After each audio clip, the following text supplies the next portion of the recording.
When you look at these pictures, you should think about how they feel. Furry, prickly, even slimy.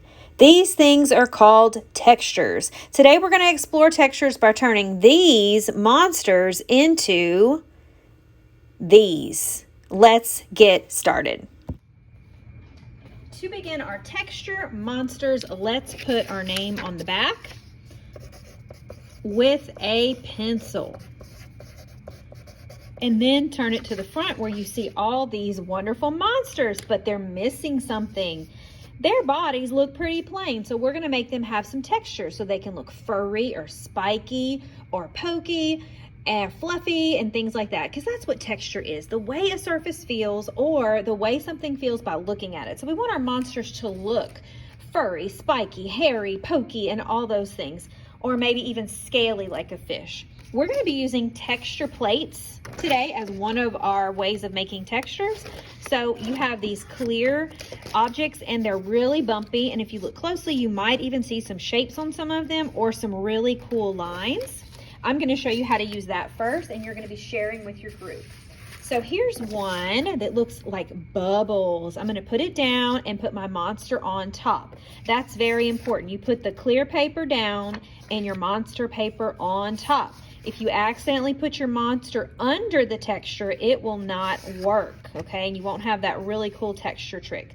So lay your paper on top. It can be crooked if you want, because we're only going to decorate a few monsters and we're using crayons. So I'm grabbing a crayon from my basket and I'm choosing one monster to color first. I think I want to color this one. And I'm going to try to just color this monster. I'm trying not to color the ones next door because they are going to have a different texture. And you're coloring close together. It's going to feel really bumpy because you're coloring on top of this bumpy texture plate.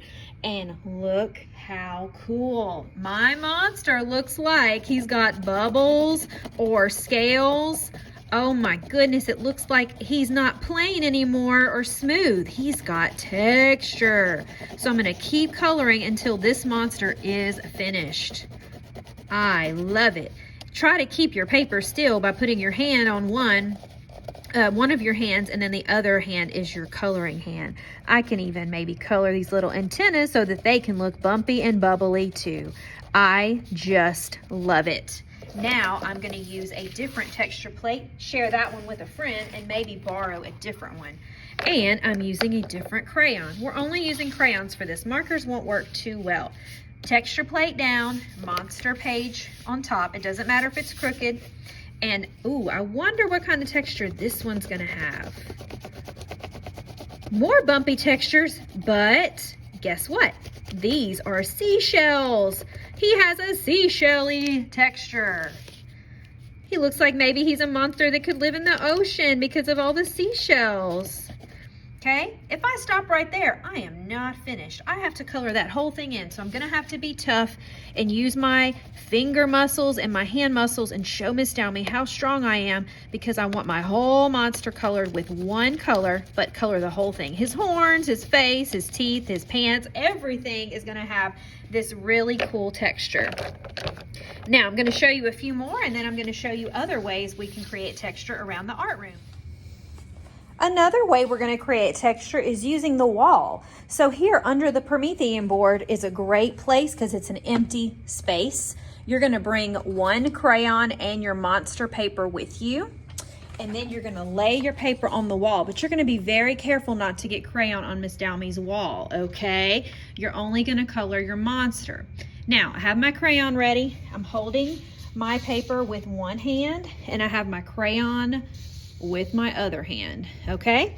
And I'm gonna color my next monster. It's so bumpy because the wall is bumpy. It's made of cement, so it's really bumpy. It looks bumpy even when I touch the wall with my finger.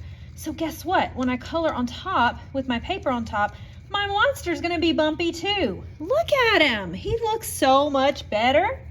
He looks like he's bumpy and rough. I'm gonna color his arms too. And then I'm going to color another monster with that same bumpy texture while I'm at the wall. So, I think this monster will be great with the wall texture. So I'm putting my paper on the wall.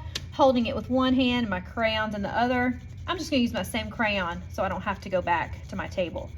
Oh my goodness. Even his pants look really bumpy and his shoes. Texture, texture, texture. Showing in art how things feel when you touch them. I'm gonna move it down a little bit because I got this little bump in the way, this line. I love it.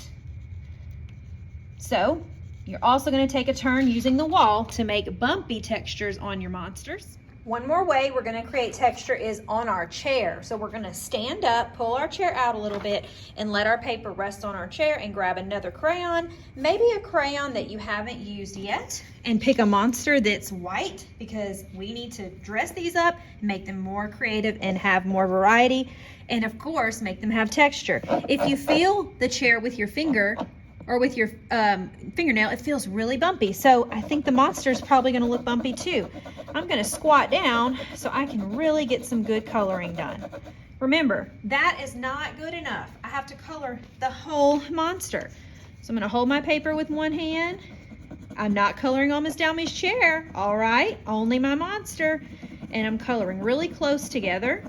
I'm not coloring a little bit here and a little bit here and a little bit here. I'm coloring close together the whole shape.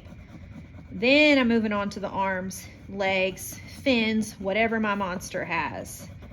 If you go outside the lines a little bit, that's okay. But try to stay inside. And I'm gonna color another monster with this bumpy chair texture. Oh my goodness, I just love it. This is a really cool trick, and you can do this at home too. You can play around with different textures by coloring over maybe a bumpy driveway or a bumpy road outside. If you're coloring inside and you have like a bumpy table, or maybe you have floor with a lot of lines in it, ask an adult first and only use crayons and color on the paper, not the floor or the table, but ask an adult, and you can do this trick at home too if you have some crayons and some paper. Now I'm gonna speed it up and show you all the different textures so I can finish up my monster sheets, and then it's your turn.